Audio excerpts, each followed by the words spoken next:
আসসালামু আলাইকুম রহমতুল্লাহি আবরকাত। সম্মানিত দর্শক শ্রোতা, আওয়ামী খুনি স্বৈরাচারীদের অত্যাচারের বিভৎস গৃহ ছিল হায়নাঘর। অত্যাচার, জুলুম, নির্যাতনের পর যারা প্রাণে বেঁচে গিয়েছেন, বাংলাদেশ জামাত ইসলামের কেন্দ্রীয় নেতা শহীদ মীর কাসেম আলীর সুযোগ্য পুত্র ব্যারিস্টার আরমান সহ অন্যান্যদের নিয়ে প্রধান উপদেষ্টা ডক্টর মোহাম্মদ ইউনূসের আয়নাঘর পরিদর্শনের ছোট্ট ভিডিও ক্লিপটি চলুন দেখে আসি।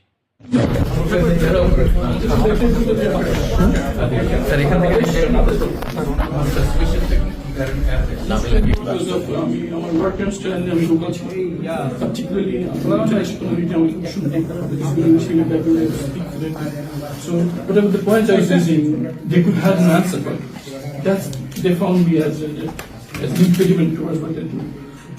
Another thing that I wanted to do, just community show access like this is the language barrier. That's what I mean.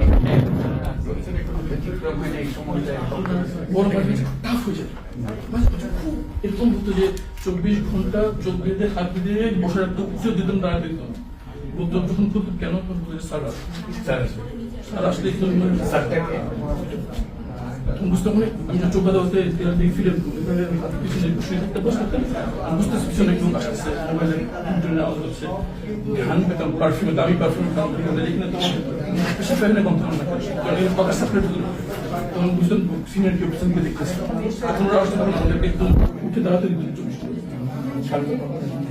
আমি তো পরে যেটা বুঝতে পারলাম যে 6 তারিখ ধরে মানে 5 তারিখে সে পাওয়া 6 তারিখ ধরে আমাদেরকে যখন আমাকে বের করে আমি মনে করছি for a gunshot and that getting families জানতে পারিনি বেঁচে for 8 years my daughter